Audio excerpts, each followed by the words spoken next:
Welcome student, this is your civics class, class 7, chapter 1.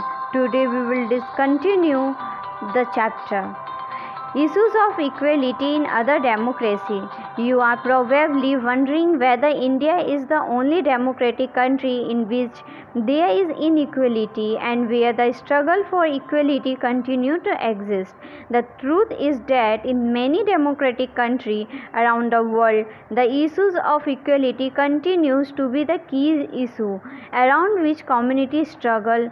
So, for example, in the United States of Africa, the African Americans whose ancestors were the slaves who were brought over from Africa continue to describe their life today as largely unequal.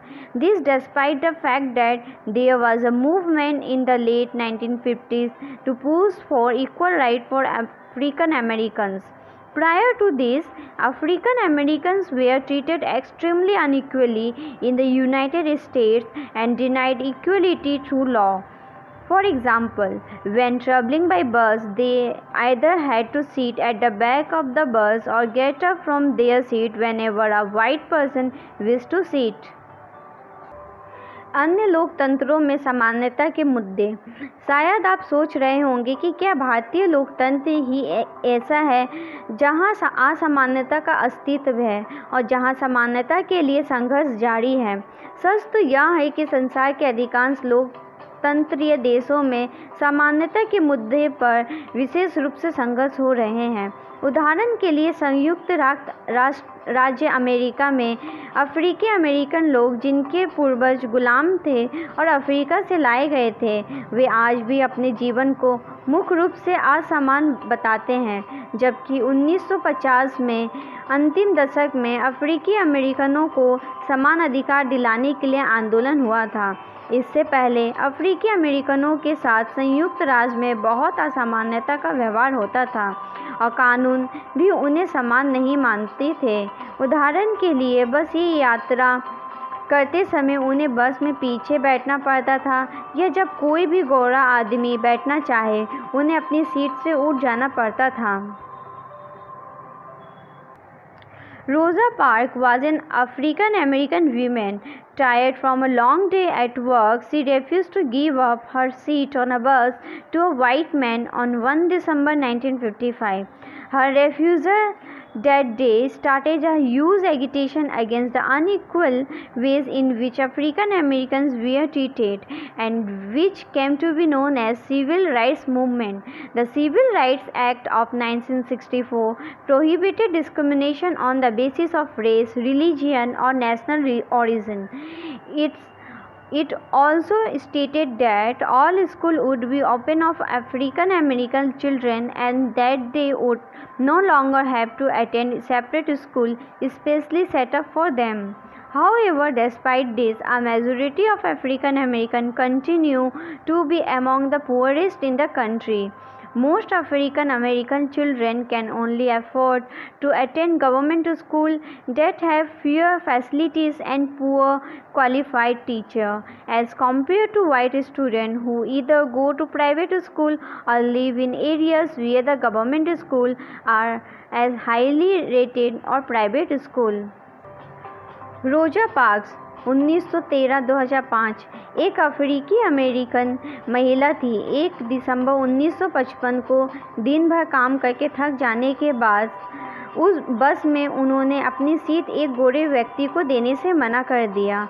उस दिन उनके इनकार से अफ्रीकी अमेरिकनों के साथ असमानता को लेकर एक विशाल आंदोलन प्रारंभ हो गया, जो नागरिक अधिकार आंदोलन यानी सिविल राइट्स मूवमेंट कहलाया।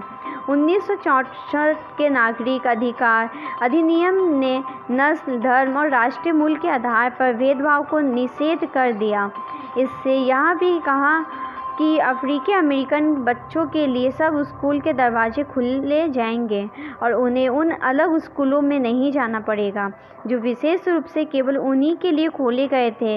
इतना होने के बावजूद भी अधिकांश अफ्रीकन अमेरिकन गरीब हैं। अधिकतर अफ्रीकन अमेरिकन बच्चे केवल ऐसे सरकारी स्कूलों में प्रवेश लेने के लिए ही सामर्थ्य रखते हैं जहां कम सुविधाएं हैं और कम योग्यता वाले 30 शिक्षक हैं। जबकि गोरे विद्यार्थी निजी स्कूल में जाते हैं और उन क्षेत्रों में रहते हैं जहाँ के सरकारी स्कूलों का स्तर निजी स्कूलों जैसा ही ऊंचा है। Challenges of democracy. No country can be described as being completely democratic. There are always communities and individuals trying to expand the idea of democracy and push for a greater recognition of equality on existing as well as new issues. Central to this is the struggle for the recognition of all persons as equal and for their dignity to be maintained. In this book, you will read about how this issue of equality affects various aspects of our lives in democratic India. As you read this chapter, think about whether the equality of all persons and their being able to maintain their dignity is upheld. लोकतंत्र की चुनौती। किसी भी देश को पूरी तरह से लोकतंत्रीय नहीं कहा जा सकता। हमेशा से ऐसे समुदाय और व्यक्ति होते हैं जो लोकतंत्र को नए अर्थ देते हैं और अधिक से अधिक समानता लाने के लिए नए नए सवाल उठाते हैं। इसके केंद्र में वह संघर्ष है जो सब व्यक्तियों को समानता और सम्मान दिलाने का पक्षधर है। इस पुस्तक में आप पढ़ेंगे कि किस तरह समानता का प्रश्न भारतीय लोकतंत्र में हमारे दैनिक जीवन के विभिन्न पहलुओं को प्रभावित करता है। इन पाठों को पढ़ते हुए विचार कीजिए कि क्या आप व्यक्तियों की समानता और उनके आत्मसम्मान को ऊंचा रखने की भावना को लोग स्वीकार कर रहे हैं या नहीं। Excerpt from Article 15 of the Indian Constitution, prohibition of discrimination on ground of religion, race, caste, sex or place of birth. Bharat के संविधान के अनुच्छेद 15 के अंश धर्म, मूल वंश, जाति, लिंग या जन्म स्थान के आधार पर विभेद का प्रतिषेध। 1. The state shall not discriminate against any citizen on ground only of religion, sex, caste, sex, place of birth or any of them. राज्य किसी नागरिक के विरुद्ध केवल धर्म, मूल वंश, जाति, लिंग, जन्म स्थान या इनमें से किसी के आधार पर कोई विभेद नहीं करेगा। 2. No citizen shall on ground only of religion, race, caste, sex, place of birth or any of them be subjected to any disability, liability, restriction or condition with regard to A. Access to shop, public restaurant, hotels and places of public entertainment, or B. The use of well, tanks, bathing gardens, road and places of public resort maintained wholly or partly out of state fund or dedicated to the use of general public. 2.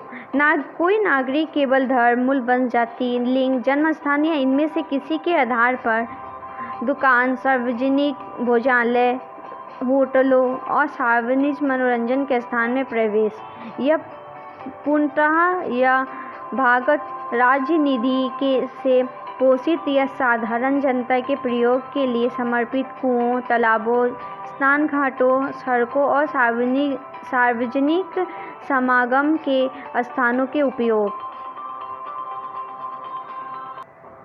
के संबंध में किसी भी निर्योग्यता, दायित्व, निर्बंधन या शर्त के अधीन नहीं होगा। This is the end of your chapter. We will continue this chapter in next video. If you have any doubt, please let us know. We will try to clear your doubts in another video. अगर आपको कोई संदेह है तो कृपया करके हमें बताइए। हम अगले वीडियो में आपके संदेह को दूर करने का प्रयास करेंगे।